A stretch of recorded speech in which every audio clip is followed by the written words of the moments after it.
El mensaje de hoy se titula ¿Por qué soy cristiano?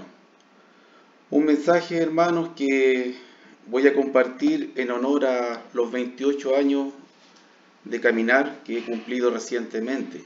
Un mensaje que estoy meditando después de estos 28 años de altibajos, como se dice.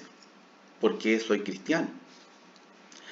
Y fíjese que hay una respuesta sencilla, fácil, corta, como decimos.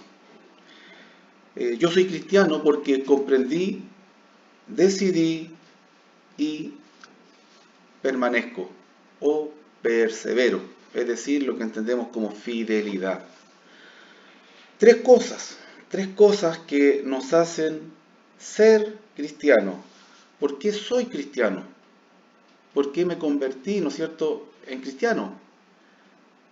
¿Qué hizo que yo fuera cristiano? Estamos hablando de la causa. En una próxima oportunidad compartiremos el para qué, que es el propósito. Pero hoy día, la primera parte es ¿por qué soy cristiano? ¿Qué me hizo ser cristiano? Y sencillamente podemos decir porque comprendí, decidí y persevero. Mis hermanos, hay muchos motivos por los que personas se hacen cristianos. Son legítimos e ilegítimos. La Biblia nos muestra uno legítimo.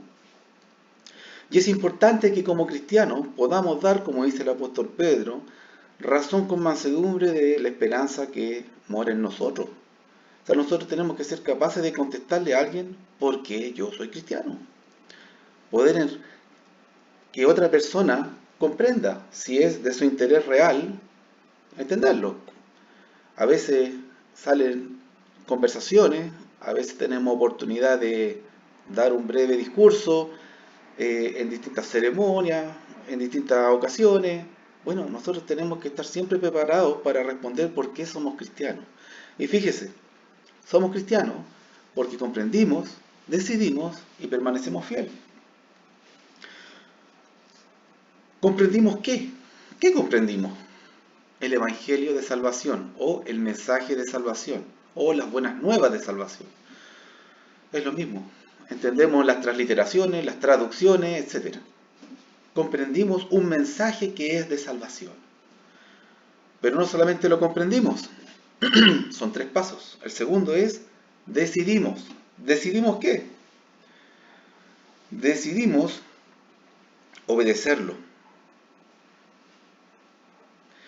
Decidimos hacer lo que se necesitaba hacer. Tomar acciones. Decidimos tomar acciones.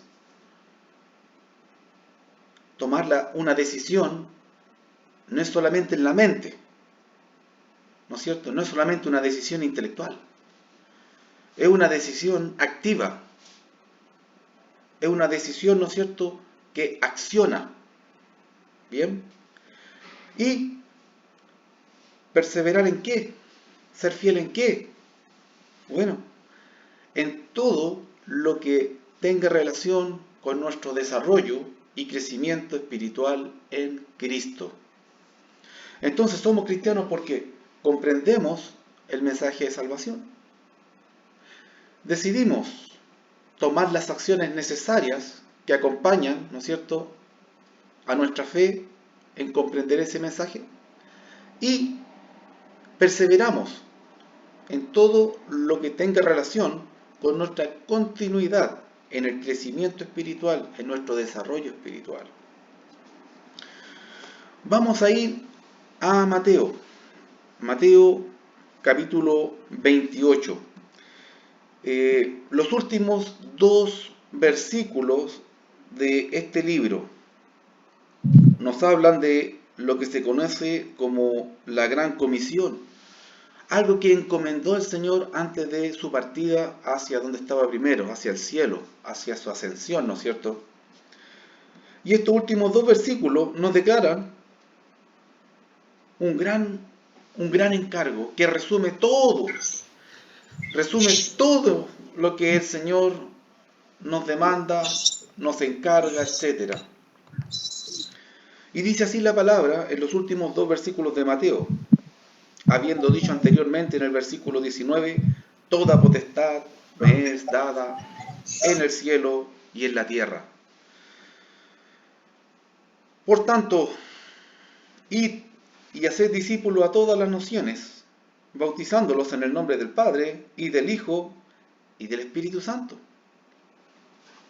enseñándoles que guarden todas las cosas que os he mandado, y he aquí yo estoy con vosotros todos los días hasta el fin del mundo. Yo pregunto, hermano, y usted en su corazón responda, ¿a qué mandó Jesucristo a sus discípulos? ¿A qué los mandó? Si contesta, bueno, Él mandó a bautizar, se equivocó. Y no está entendiendo el mensaje de todos los mensajes, el mensaje que resume todo. Piense que son las palabras finales de Jesús. Es lo último, después de 3 años de preparación, de cumplimiento de escritura, de todo lo que fue su obra y sacrificio, etc., es lo último que está encomendando el Señor. Son las palabras de cierre, como diríamos. Y el Señor nos está mandando a bautizar. Claramente vemos, versículo 19, el mandamiento es, id y haced discípulos a todas las naciones. ¿Qué significa todas las naciones? Sin discriminar a nadie. Nosotros no tomamos la decisión de a quién vamos a hablarle el Evangelio. Nosotros no tomamos la decisión de a quién le vamos a hablar acerca del plan de salvación de Dios. Nosotros no discriminamos a nadie pensando prejuiciosamente, esta persona no le va a interesar, o esta persona se va a burlar, o esta persona no me va a escuchar.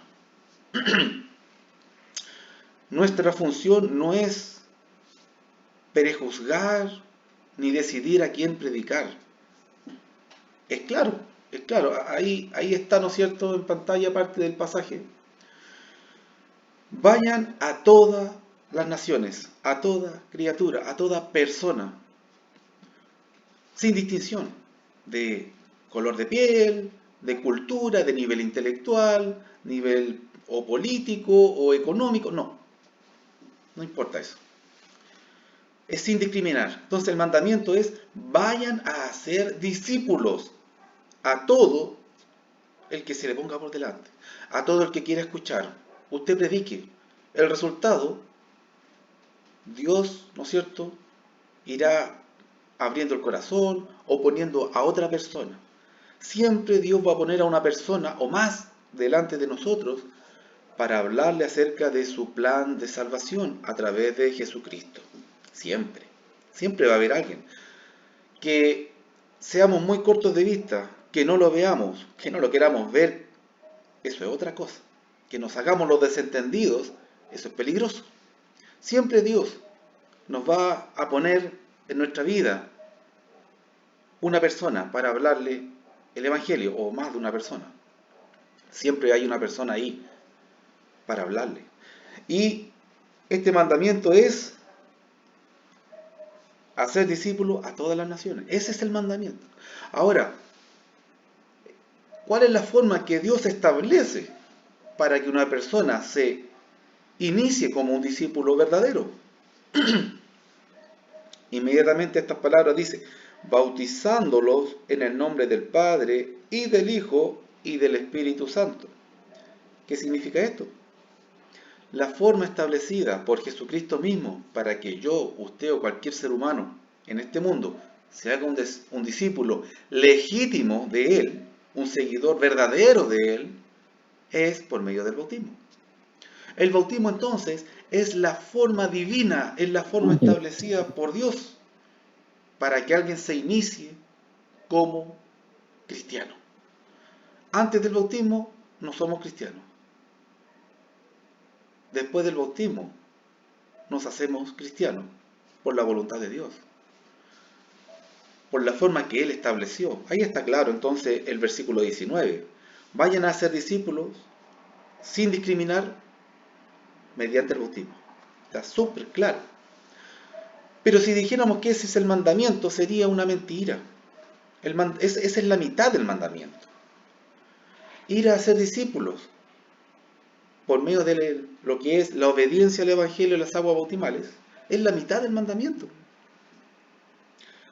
Versículo siguiente es la segunda parte de este versículo, perdón, de este mandamiento, el versículo 20, el último del libro, y dice, enseñándoles que guarden todas las cosas que os he mandado, y he aquí yo estoy con vosotros todos los días hasta el fin del mundo. Esta es la segunda parte, es decir, tenemos que hacer discípulos sin discriminar, por medio del bautismo, y luego enseñarles todo lo que el Señor ha mandado, todo lo que el Señor ha ordenado, y todo lo que el Señor ha indicado es para nuestro bien, para nuestro desarrollo, crecimiento, perfeccionamiento, y al fin de cuentas, para que cuando estemos delante de su presencia, Él nos puede decir, siervo fiel, entra en el gozo de tu Señor, ¿no es cierto? Es decir, heredar la vida eterna. Ese es el propósito de Dios, que nosotros lleguemos a heredar la vida eterna. Eso es lo que insistentemente en las cartas de los apóstoles escuchamos. La voluntad de Dios es que todos los hombres sean salvos. De tal manera amó Dios al mundo que envió a su Hijo para que todo el mundo fuera salvo, etc. Tristemente sabemos que no todo el mundo va a responder al mensaje. Tristemente sabemos que no todas las personas van a tomar la decisión de obedecer el mensaje o el plan de salvación de Dios. Hay personas que van a desoír el mensaje, que van a rechazar el mensaje, no les va a importar. Y hay muchas maneras de que no les importe. Una de las más tradicionales es postergándola, diciendo, mire, en este momento es complicado, pero más adelante sí. Ese más adelante nunca llega. ¿Por qué? Porque el mejor momento es el momento mismo. Como dice la palabra, el momento de salvación, el día de salvación es hoy. Mañana no sabemos. Además, si entendiéramos realmente lo que es estar postergando la obediencia al mensaje de salvación, entenderíamos que simplemente estamos postergando la obediencia a comenzar una vida de la mano de Dios. Ahí se ve más claro, ¿no es cierto?, la intención de realmente no obedecer y de postergarlo. Entonces, el gran mensaje que da el Señor Jesús a sus discípulos antes de su ascensión es: vayan a hacer discípulos a todas las naciones, bautizándolas, ¿no es cierto?, con lo que significa, con el entendimiento y la fe correcta de lo que eso significa, y enséñenle todas las cosas que yo he mandado. Y miren, hay una promesa. La promesa es que Él, el mismo Señor, va a estar con sus discípulos, con nosotros, con todos los que pasen por estos 3 pasos hasta el fin del mundo. El Señor no promete estar los primeros 6 meses o el primer año y después arréglatelas porque ya ahora eres maduro y tienes que seguir solo. No. El Señor va a estar con nosotros el resto de nuestra vida. Y por si no lo sabe, la venida de Cristo, el fin del mundo, como lo entendemos, los últimos días, etc., quizás ocurran antes de nuestra muerte. Es siempre una posibilidad de 50-50. Han pasado muchos años, siglos, muchas generaciones, pero hay una generación en la cual el Señor va a venir a este mundo. Y siempre tenemos que pensar que puede ser la nuestra, siempre. Así pensaron los apóstoles, así pensaron los discípulos que están registrados en la Escritura. Siempre hay una posibilidad o probabilidad del 50%. Entonces, esto es lo primero. Esto es lo primero. Somos cristianos porque comprendimos el mensaje de salvación. Decidimos responder a ese mensaje de salvación porque lo creímos, obviamente. Y perseveramos en todo lo necesario para perfeccionarnos, para nutrirnos, para crecer en esa dirección, ¿no es cierto? Perfecto. Un segundo pasaje que vamos a ver relacionado con esto mismo es Hechos capítulo 2, versículos 36 al 38. Hechos 2, para el que quiera ir siguiendo, versículo 36 al 38. En el versículo 36, en pocas palabras, Pedro les dice: ustedes mataron al Cristo. Dice: sepa pues certísimamente toda la casa de Israel, que a este Jesús a quien vosotros crucificasteis, Dios le ha hecho Señor y Cristo. O sea, al que Dios había elegido, ungido, escogido, a ese ustedes mataron. ¿Y qué pasó? Ellos creyeron, porque si no hubieran creído le hubiera dado lo mismo lo que estaba diciendo el apóstol Pedro, pero no les dio lo mismo. Ellos se compungieron de corazón. Versículo 37. Al oír esto se compungieron de corazón y dijeron a Pedro y a los otros apóstoles: varones hermanos, ¿qué haremos? Es decir, ya cometimos el error. ¿Y ahora qué podemos hacer referente a este gran error? ¿Qué podemos hacer? ¿Qué solución nos da Pedro? Respuesta de Pedro, versículo 38. Arrepentíos y bautícese cada uno de vosotros en el nombre de Jesucristo para perdón de los pecados, y recibiréis el don del Espíritu Santo. ¿Cómo entendemos esto? El bautismo sin arrepentimiento no sirve. No es el bautismo que Dios exige, según el versículo 38.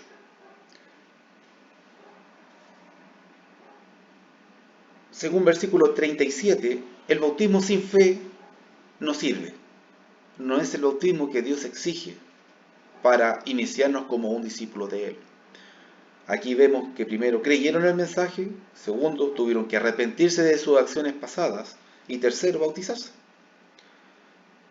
Ese es el orden correcto. Entonces es necesario un correcto entendimiento de lo que es el bautismo y tiene que haber fe y arrepentimiento.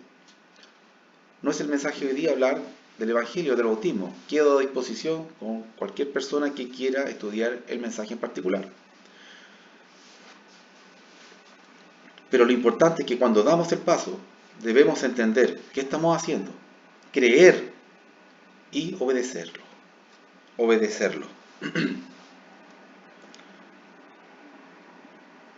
Fíjense que en el 38, Pedro le dice: bautícense para el perdón de los pecados.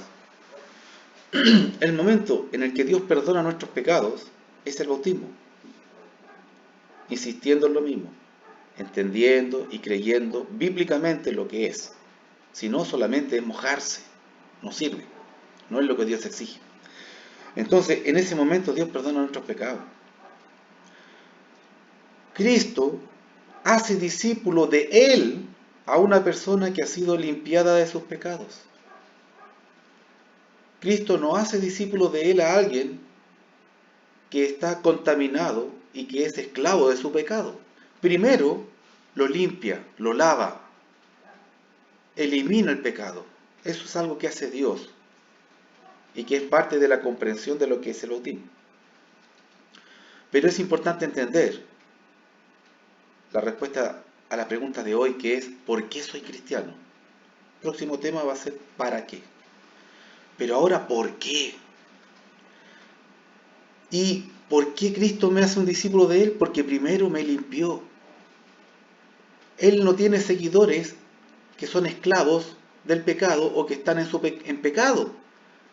Él hace seguidores de Él a los que primeramente limpia de sus pecados. Y eso ocurre cuando entendemos, creemos y obedecemos el Evangelio en las aguas bautismales. Bien. En el versículo 39 vemos el verdadero llamado de Dios. Tristemente, a veces le llaman llamado a cualquier cosa. A cualquier cosa le llaman, ¿no es cierto?, el llamado de Dios. Y también tristemente hay muchas maneras humanas de responder ese llamado que no están respaldadas en lo que Dios declara en su palabra, donde está la autoridad, ¿verdad? Entonces, Versículo 39 es el verdadero llamado del Señor. El verdadero llamado del Señor. Versículo 41, me voy a saltar al versículo 41, y fíjese lo maravilloso. Un resultado, todo hacemos algo por un resultado, para obtener un efecto. Buscamos una respuesta, un fin. 41. Así que los que recibieron, es decir, los que creyeron, los que aceptaron el mensaje como de Dios, los que recibieron su palabra cuando Pedro les habló, fueron bautizados. Y se añadieron aquel día como 3.000 personas. ¿Se añadieron a qué? La respuesta está en el 47. Y el Señor continuaba añadiendo a la iglesia los que habían de ser salvos. Volvemos, ¿no es cierto?, al versículo 41. Los que fueron bautizados se añadieron, no por sí mismos, no por un hombre, sino por Dios, a lo que Él llama su iglesia. No la tergiversación perversa de lo que el hombre ha hecho de la iglesia. De repente un terremoto dicen, oh, se cayó la iglesia. No, eso es una ignorancia, ¿verdad? Entendemos que la palabra misma, etimológicamente el significado griego de eclesía, no tiene nada que ver con la construcción. La iglesia es el pueblo. La iglesia son las personas que han sido añadidas a ese pueblo que es la iglesia. La iglesia son los que han sido hechos discípulos del Señor, los que han sido constituidos legítimamente como seguidores de Cristo. Bien, es lo visto anteriormente en Mateo. Y fíjese, para terminar con Hechos, el versículo 42. Versículo 42 dice, y perseveraban en la doctrina de los apóstoles, en la comunión unos con otros, en el partimiento del pan y en las oraciones. Aquí hay que entender el libro de Hechos desde la perspectiva de lo que es como su naturaleza. Él no entra en el detalle de cada cosa. Por ejemplo, en Mateo es claro el mandamiento explícito, literal. Vayan a bautizar en el nombre del Padre, Hijo y Espíritu Santo. Es literal.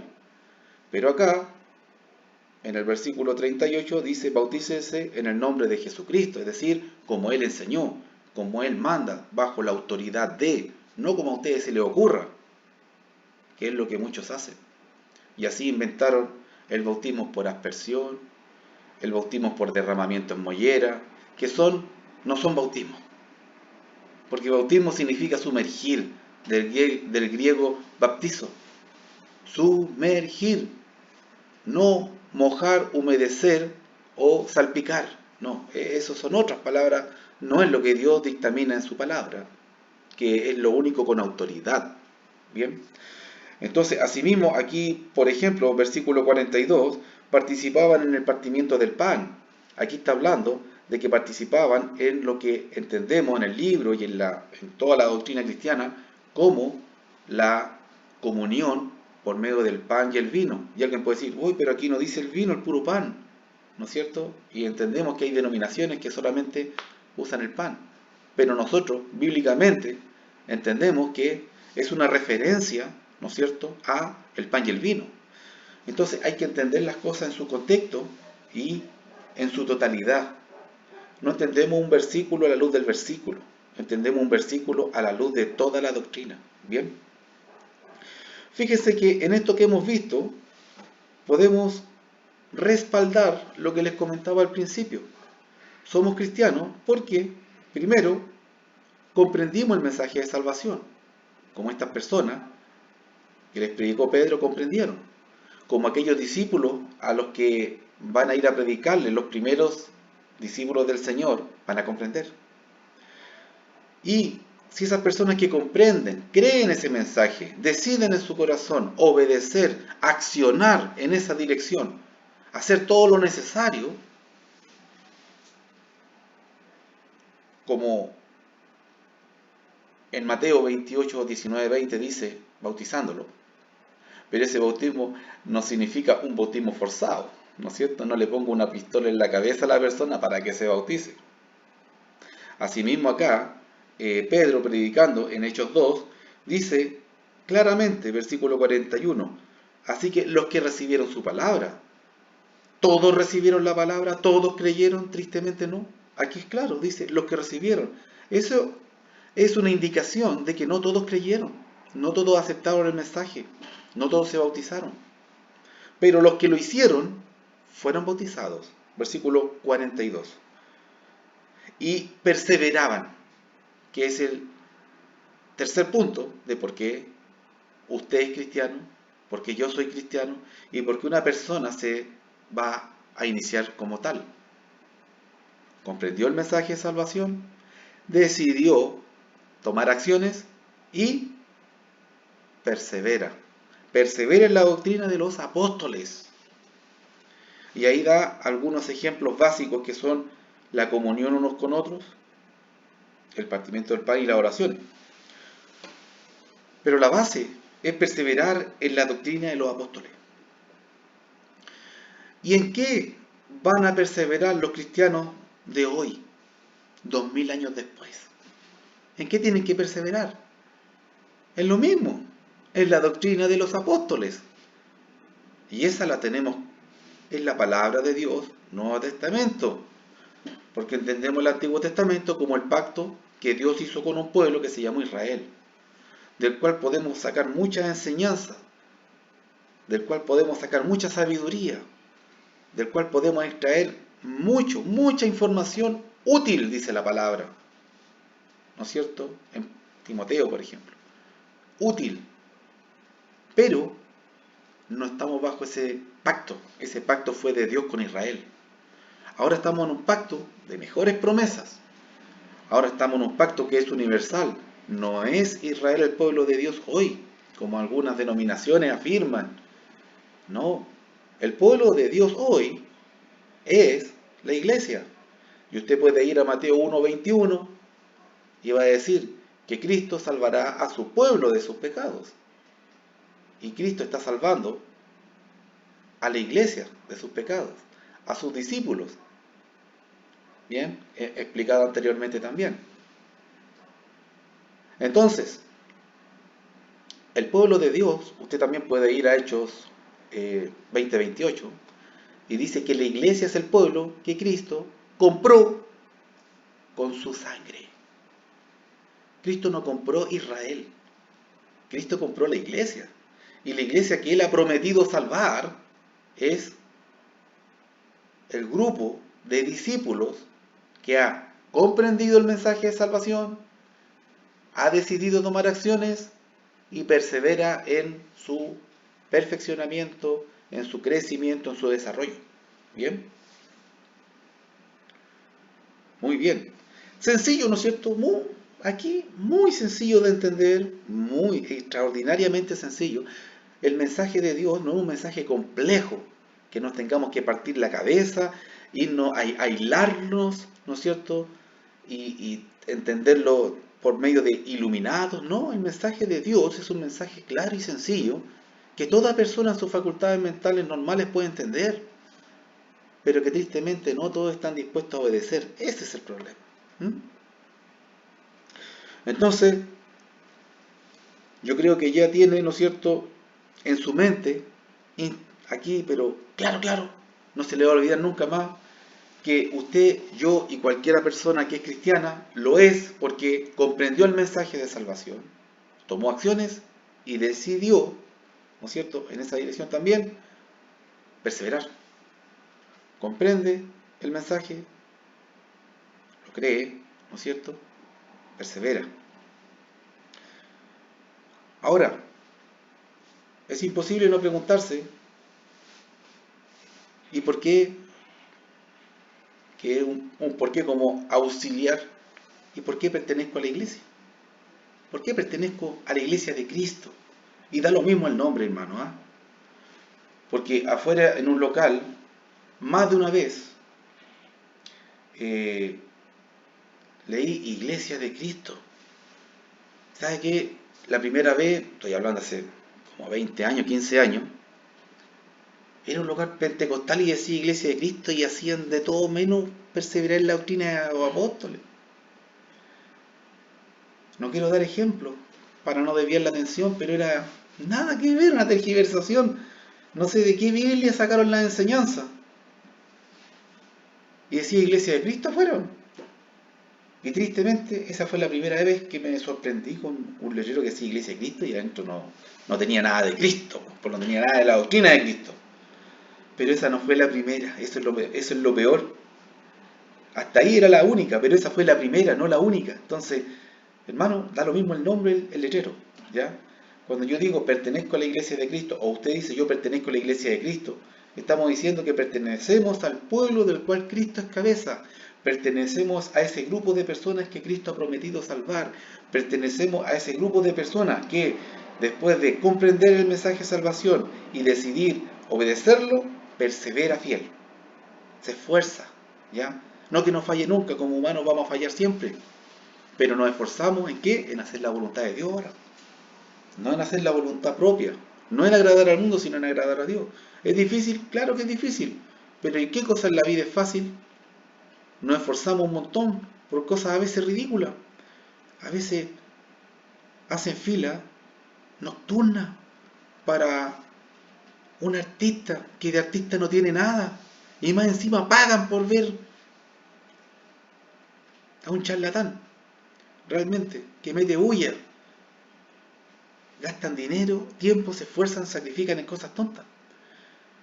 A veces nos esforzamos y sacrificamos en cosas que no son tan tontas. Un vehículo, una casa.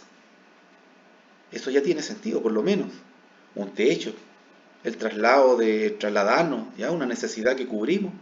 Nos esforzamos por el alimento para poder obtener. Perfecto. Pero hermanos, son cosas temporales. En cualquier momento esas cosas dejan de ser. Van y vienen. Entonces, ¿cuánto más nos tenemos que esforzar en las cosas que son eternas, ¿no es cierto?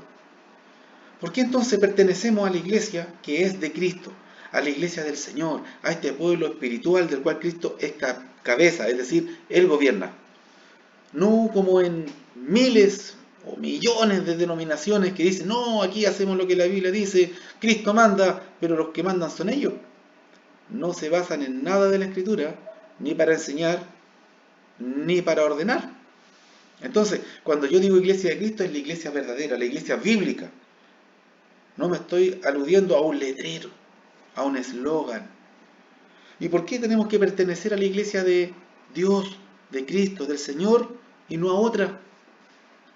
Simplemente porque no hay otra que satisfaga la enseñanza bíblica de igual o mejor manera. No significa que ha sido perfecta.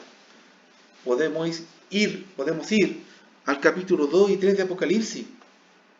Y de las 7 iglesias que reciben cartas, solo una es aprobada, una semi-aprobada y 5 desaprobadas. Y eran las iglesias de Dios. Y todas son llamadas ¿a qué? A arrepentirse, a volverse del desvío hacia lo verdadero, hacia lo que significa ser un discípulo del Señor, un cristiano verdadero. Entonces, no da igual a qué iglesia yo pertenezco, con qué iglesia yo me identifico, no da igual la doctrina que yo reciba, que yo acepte, que yo cree, que yo practique, no da igual. ¿Por qué? Porque a Dios no le da igual. Si a Dios le diera igual lo que usted crea, o entienda, o practique, entonces la Biblia no existiría. Tampoco, y entendiendo que el costo de que la Biblia esté en nuestras manos hoy día, tiene precio de sangre.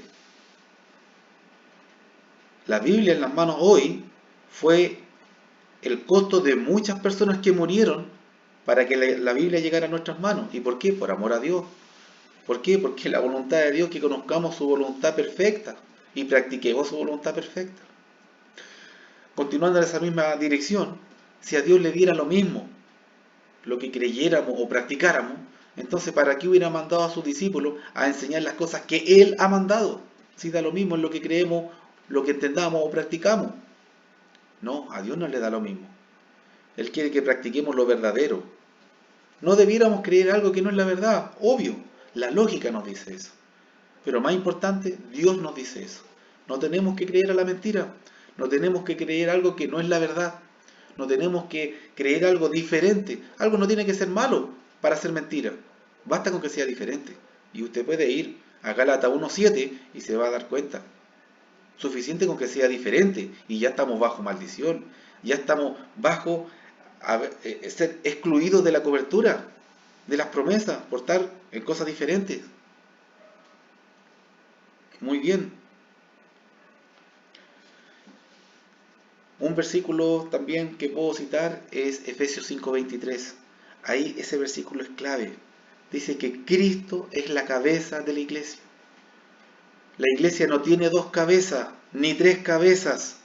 No hay otra autoridad. Nadie tiene autoridad. Y eso yo no lo veo en otra iglesia que no sea la iglesia de Cristo. No significa que en todas las iglesias de Cristo lo he visto, insisto. Pero en una iglesia que no sea la iglesia de Cristo no lo he visto. Entonces no hay una iglesia que satisfaga. No conozco una iglesia que sea igual o mejor que la iglesia que conocemos como la iglesia de Cristo. Que no es una denominación, es una comunidad cristiana. Es un grupo de seguidores porque han cumplido lo que ya hemos visto anteriormente, que yo he expresado varias veces, para iniciarse como cristiano.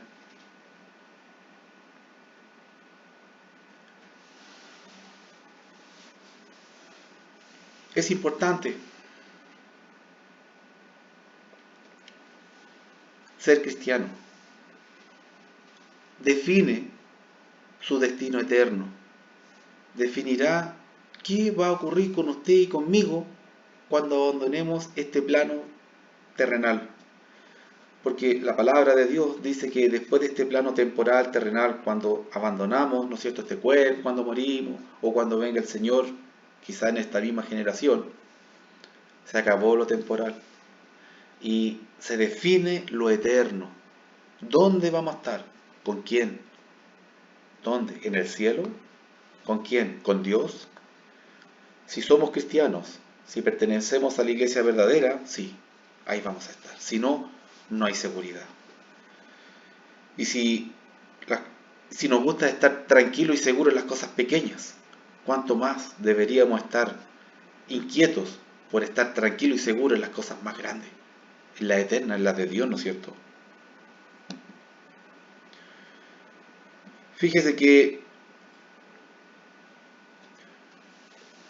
la Biblia nos habla de ser y estar, como en griego, ser y estar. En inglés no existe ser y estar por separado.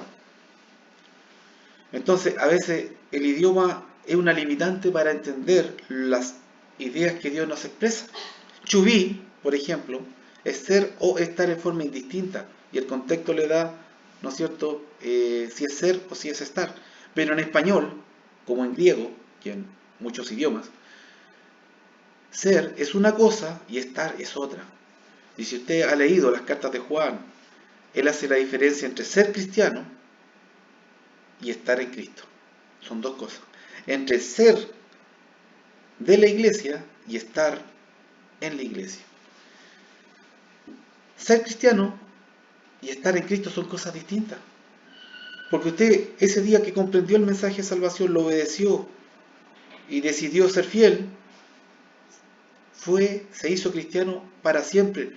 Ya nunca más deja de ser cristiano.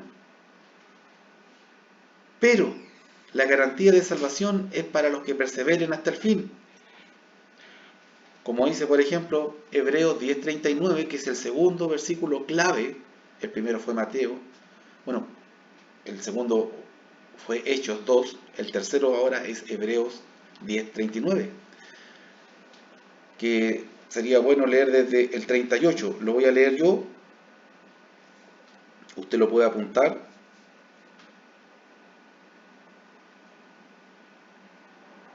10:39. Voy a leer del 35 y 36 para entender mejor la idea. Dice versículo 35 y 36 del capítulo 10 de Hebreos: no perdáis pues vuestra confianza, que tiene grande galardón, porque os es necesaria la paciencia, para que, habiendo hecho la voluntad de Dios, obtengáis la promesa. Fíjese, la promesa que está hablando aquí es de la vida eterna, de estar eternamente en el lugar donde mora Dios. No hay un mejor lugar para estar después de que abandonemos este mundo material, terrenal, corrupto, temporal, etc. No hay un mejor lugar. Pero es necesaria, dice, que mantengamos nuestra confianza del principio, aquella confianza de cuando nos iniciamos como cristianos. Es necesario que mantengamos esa confianza, que tengamos paciencia para aquel día en que vamos a estar delante de Dios, para que así obtengamos la promesa habiendo hecho la voluntad del Señor. ¿Ya? Y ahí me salto al versículo 39 y dice: pero nosotros no somos de los que retroceden para perdición, sino de los que tienen fe para preservación del alma. Hay dos opciones: rendirse, retroceder o perseverar y continuar. Son las dos opciones. Los que retroceden lo hacen para perdición. Los que se rinden, pierden. Los que se rinden, pierden.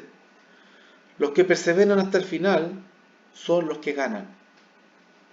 Son los que van a preservar su alma, la vida eterna. Está hablando de eso, de estar eternamente con Dios.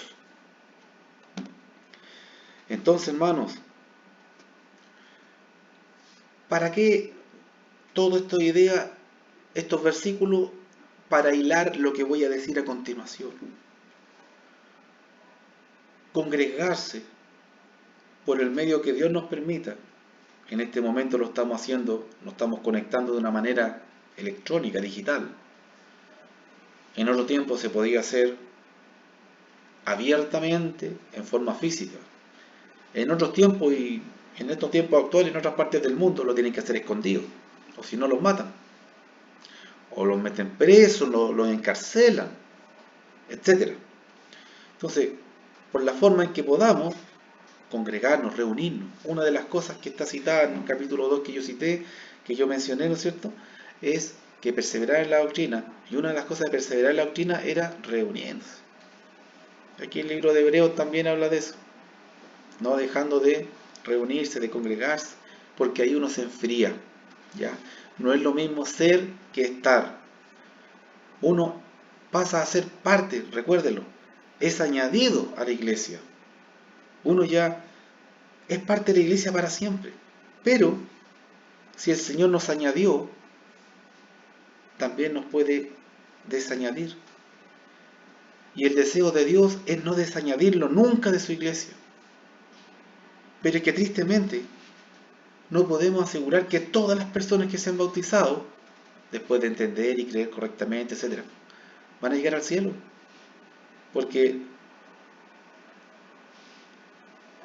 hay muchas personas citadas en la Biblia que después de haberlo hecho, la Biblia misma dice que cayeron en condenación y perdieron su salvación. Hay una doctrina diabólica por ahí de que una vez salvo, siempre salvo, pero esa es la mentira más grande. Yo desafío a cualquiera públicamente a estudiar ese tema. La Biblia está llena de advertencias a que cuidemos con temor nuestra salvación. La Biblia está llena de advertencias a perseverar y arrepentirnos si hemos hecho lo que no corresponde. ¿Por qué? Porque la salvación podemos nosotros renunciar a ella.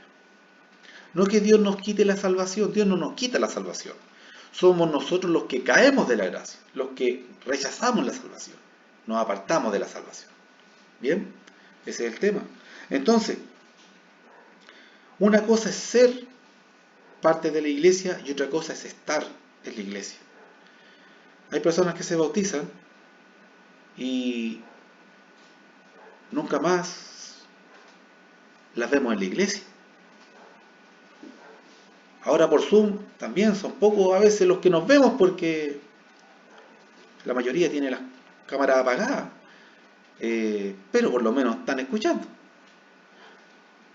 Entonces, el tema es que ser parte de la iglesia y estar en la iglesia son dos cosas distintas, bien establecidas en la Biblia, bien establecidas en el español. Y si bien Dios nos hace parte de su iglesia, también es la expectativa, el deseo de Dios que estemos en la iglesia. Por el medio, como les dije, que se pueda. Presencial, digital, etcétera. Lo que Dios vaya disponiendo y permitiendo. Dos ejemplos. Porque alguien podría decir, no, es que yo me bauticé, pero yo leo la Biblia en mi casa, oro en mi casa, yo canto en mi casa, yo hago todo en mi casa. Mire, dos ejemplos, dos analogías en las que pensé para esto. Primera, cuando estudiamos, estudiamos en la casa. Sí, yo estudio en mi casa, perfecto. Hago las tareas en mi casa, etcétera. En mi casa hago la investigación de un trabajo, en mi casa. Pero ¿qué pasa si no asisto a clase? Repito, por inasistencia. Y hay porcentaje mínimo de exigencia dependiendo el ramo que sea, dependiendo la carrera que usted estudie. Hay algunos que dicen un 50% de asistencia, otros dicen un 90%, incluso hay laboratorios en la universidad que son del 100% de asistencia. Usted falta uno y repite el curso. Entonces, ¿entendemos lo que es la asistencia en las cosas seculares del mundo? Sí. Vamos a clase o nos conectamos por Zoom. La entendemos. Un segundo ejemplo, el trabajo. Está muy de moda para muchos, los que pueden. Hay trabajos que no se pueden hacer en forma remota, pero pensemos los que sí, ¿no es cierto? Eh, Se pueden hacer a distancia, pero de manera limitada. Limitada. Hay cosas que no se pueden hacer por Zoom. Hay decisiones, cosas que se pueden hacer en forma digital. Pero llegan oportunidades, momentos en que lo obligan a la persona a asistir presencialmente. ¿Cómo una persona va a hacer una reparación en una máquina por el Zoom? No puede, ¿no es cierto? ¿Cómo va a arreglar una filtración de agua? ¿Cómo va a instalar un Califone por el celular? No puede. Entonces, yo le puedo decir al jefe, jefe, pero yo trabajo en mi casa. No, si yo voy a estudiar eso, lo voy a leer, yo voy a hacer ese informe, yo voy a hacer todo eso en mi casa, no voy a venir a trabajar. Y el jefe, ¿qué va a decir? Ah, está bien, da lo mismo entonces. Da lo mismo que no pueda ver lo que estás haciendo, que no te pueda supervisar. Da lo mismo que no te pueda corregir si te equivocaste y seguís de viaje haciendo todo mal. Da lo mismo. No, no da lo mismo. La asistencia y los trabajos son obligatorias. Salvo casos especiales, aislados, está el permiso de poder ausentarse del trabajo.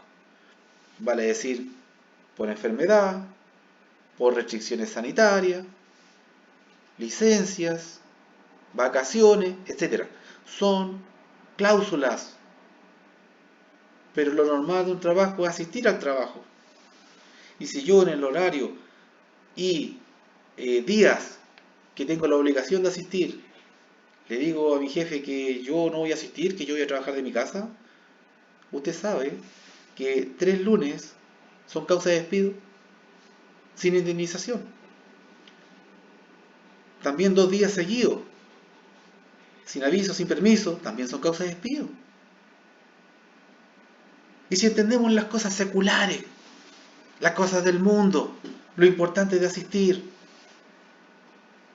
¿por qué obviamos o nos desentendemos de entenderlas espiritualmente?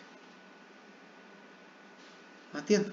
Son licencias que nos damos, pero humanamente.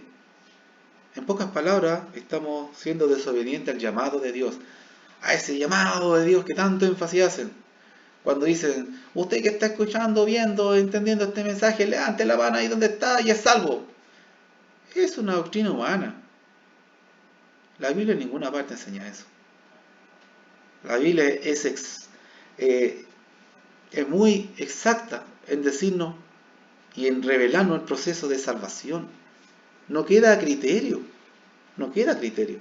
No es solamente por confesar mi fe, no es levantar la mano.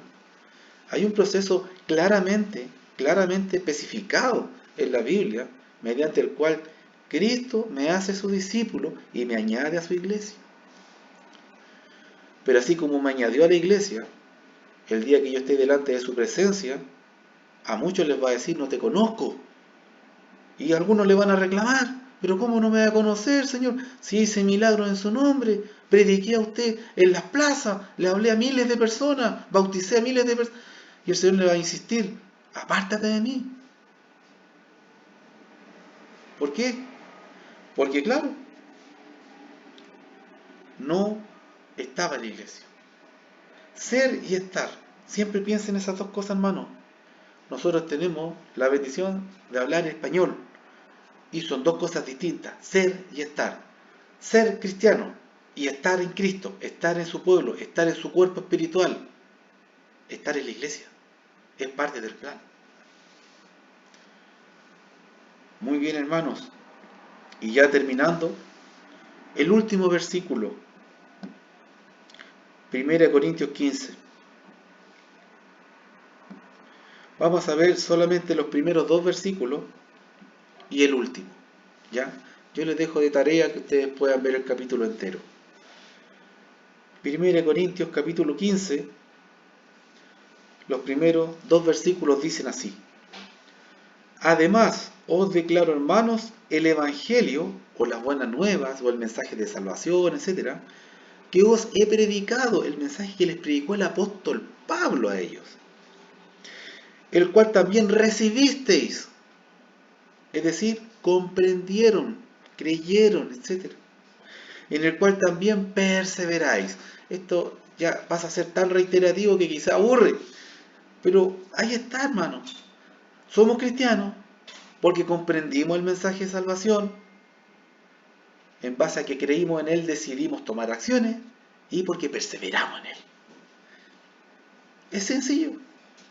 Os declaro, hermanos, el Evangelio o el mensaje de salvación o las buenas nuevas que les prediqué, el cual recibisteis, es decir, comprendieron, creyeron, en el cual perseveráis, por el cual, asimismo, si retenéis la palabra que os he predicado, sois salvos si no creísteis en vano. Nuevamente la advertencia, hermano. Creer en vano. Ellas son personas que les fue predicado el Evangelio, el mensaje de salvación, las buenas nuevas, por un apóstol. Un apóstol que podía poner las manos sobre un muerto y resucitarlo, hermano. Un apóstol que podía poner las manos y librar de cualquier cáncer, sida, enfermedad, da lo mismo. Un apóstol que podía hacer señales milagrosas. Un apóstol que tenía revelaciones directas del Espíritu Santo, que el Espíritu Santo le hablaba literalmente. A nosotros nos habla a través de la palabra. A Pablo le hablaba directamente. Pablo derechito a un lugar y el Espíritu le prohíbe, no entres ahí. Él interactuando literalmente, directamente con el Espíritu de Dios. Pablo les predicó a ellos. Versículo 1. Les voy a declarar, hermano, el Evangelio que les prediqué, el cual recibieron. ¿Por qué uno lo recibe? Porque lo entiende y lo cree. Y en el que perseveráis. Es decir, los tres pasos. Ahí está. Pero si retenéis esta palabra que les he predicado, van a ser salvos. O si no, creyeron en vano.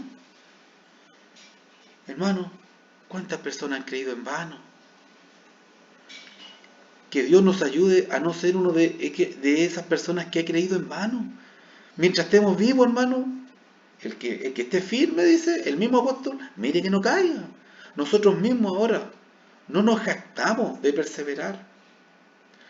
No nos sentimos superiores ni más importantes. Por la gracia de Dios podemos perseverar para llegar a ser salvos un día por el regalo de Dios, no por algo que hicimos nosotros.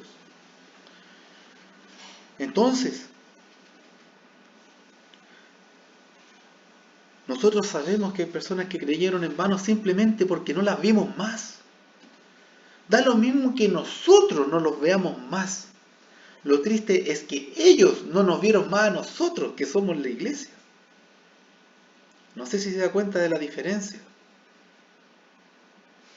No es triste para nosotros, porque nosotros seguimos perseverando. Es triste para ellos, que no continuaron haciéndolo y no van a alcanzar la promesa, según Hebreos 10:39. Lo vimos recién. Incluso me devolví un poquito a los versículos 35 y 36 de Hebreos 10. ¿Es muy triste? Claro que es triste. Es lamentable, por supuesto. Porque el costo de la oportunidad de salvación fue altísimo. Fue la venida de Dios en forma de hombre y padeció como hombre y murió como hombre y resucitó para ser nuestro Salvador. El precio de nuestra salvación fue la sangre derramada del Hijo de Dios mientras fue humano. Una sangre pura, limpia, perfecta, santa. Si usted cree que fue barata su salvación, se equivoca. Tuvo el precio más elevado. Así que, mis hermanos, nos vamos al último versículo, 58. Así que, hermanos míos amados, estad firmes y constantes, creciendo en la obra del Señor siempre, sabiendo que vuestro trabajo en el Señor no es en vano. Fíjese, el trabajo en el Señor no es en vano. Pero si usted o yo no estamos trabajando, en vano estamos siendo cristianos. Si no estamos accionando, si somos cristianos intelectuales, pero no de acción, de obediencia, de disposición, somos cristianos teóricos, somos cristianos intelectuales. No sirve, eso no está en la Biblia. Esa no es la voluntad de Dios, no es a lo que nos lleva la palabra, no es la expectativa divina, no es. Es un falso evangelio, es una falsa forma de llevar el cristianismo. Aquí la promesa es que el trabajo en el Señor no es en vano, nunca es en vano. ¿Cuántas cosas en esta vida fueron en vano, hermano? Para mí, para usted, cuántas cosas, cuánto tiempo perdido en cosas, dinero perdido, cosas que fueron en vano en esta vida. Y lo peor de todo es que quizás haya más por delante, mientras estemos en este mundo, que van a ser en vano. Dinero, tiempo, energía perdida. Pero hay una que jamás va a ser en vano, que está asegurada por Dios de que va a tener, ¿no es cierto?, una recompensa, y la más grande, vida eterna. La eternidad junto a Dios en un lugar que conocemos como cielo, pero que en nuestra mente limitada humana no cabe entender lo que es, pero es algo extraordinario. Mire, es algo tan extraordinario que Cristo voluntariamente murió en la cruz para que fuéramos a ese lugar. ¿No le parece que es un lugar extraordinario? Así que, hermanos míos amados, está firmes y constantes, es decir, perseverando después de haber comprendido y decidido ser cristiano, tenemos que ser perseverantes, creciendo en la obra del Señor, sabiendo que vuestro trabajo en el Señor no es en vano. Hermanos, es un tema en el que me extendí, es un tema que es la base de nuestra vida cristiana. Espero que haya sido de mucha edificación para su vida. Que Dios bendiga su palabra y su iglesia. Amén.